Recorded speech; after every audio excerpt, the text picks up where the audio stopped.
Priatelia, robil som komplet prehliadky pár dní dozadu všetkých rodín na kočovnom stanovišti. Momentálne už som zrušil aj stanovište v zahrade, keďže susedia nejakí sa tam sťažovali, že im lietajú včely okolo hlavy. Takže všetky vlastne včelstva mám momentálne tu na horčici. Horčica je v štádiu asi polka kvitnutia, alebo už za polkou. Ešte tak zhruba rátam 2 týždne bude kvitnúť. No a máme teploty 28, pomaly 30 stupňov. Je masívna znáška, strieka z ramíkov Sladina. No a čo som chcel povedať, robil som prehliadky po rojení, vlastne po tom burlivom období máj-jún, ktoré bolo. A komplet som si zosumarizoval včelstva, to znamená, kde sú staré matky, kde sú nové matky a kde ešte nie sú matky. Buď nie sú, alebo ešte nie sú oplodnené. To znamená, že takto som si prešiel všetky rodiny, popri tom, ja som zakladal medníky. No a tu nám mám napísané zoznam na papieri. Takže tieto tu na všetky rodiny sú v poriadku, to znamená, že matka kladie dole v plodisku, matka tam je, vajíčka tam sú, je dole v plodisku a je tam nasadená mriežka a medník. No a tu nám mám úle nok, ktoré sú pochybné, no a tu som si ich rozpísal, takže jednotka úľ, tam som pravdepodobne ja stratil matku pri značení, keď som sa otočil po vychytku, tak spadla na zem, lebo som videl, že niečo spadlo z ramíka, musela to byť matka, lebo určite tam bola, teraz mali natiahnuté núdzové matečníky, takže už sú bez matky, takže som túto rodinu spojil s odložencom, so singerkou, larvenou.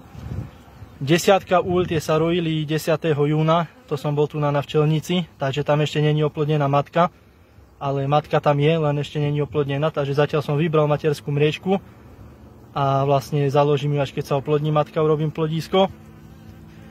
14 a Apis box, tie sa rojili a neboli tam matky, pravdepodobne ešte neboli sparené, alebo možno tam vôbec neboli, takže tie som takisto spojil, lebo tam aj viacero porojov vyletelo, takže boli aj dosť slabé, takže som ich pospájal, takisto s odložencami. Ten Apis box s odložencom a tú 14 úľ s rojom. 38 to je odloženec, tam pravdepodobne sa neoplodnila matka, ale teraz som pozeral vajíčka, tam sú nakladené, ktoré sú po 2, ktoré po 1, ale ono mladé matky takedy kladú aj po 2 vajíčka, takže ešte to nechám. To som si dal poznámku, ešte počkam, to znamená pôjdem pozrieť, najlepšie by bolo za nejakých 10 dní, že či to bude hrboplod, alebo to bude robotníčí plod. 23 úľ, to je úľ zo zahrady, tam je tichá výmena, myslel som si, že sa budú rojiť, ale roj nevyletel určite, takže je tam tichá výmena, lenže ja som z tej tichej výmeny tie matečníky dal do toho úľa 26, kde bol hrboplod, vlastne aby sa tam vyliahla matka a oplodnila.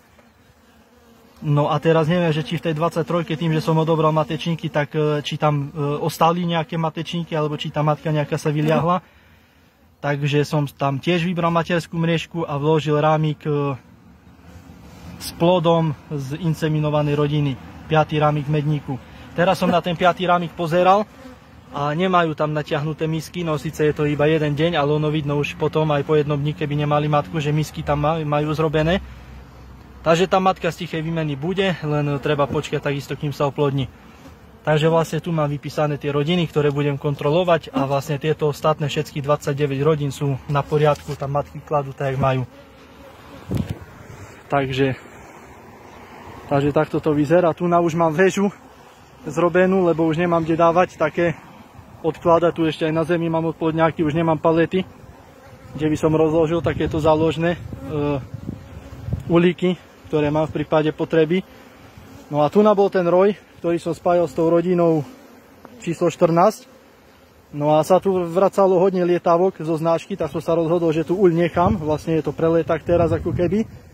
Nemajú tam nič, iba suché ramiky a plánujem larviť, takže by som skúsil prelarviť do toho preletáka bezmatečného. Uvidíme, koľko tam bude včiel, či to bude hodné na chov matiek. Pokiaľ by tam bolo dosť včiel, tak toto by som použil ako chovný úlik.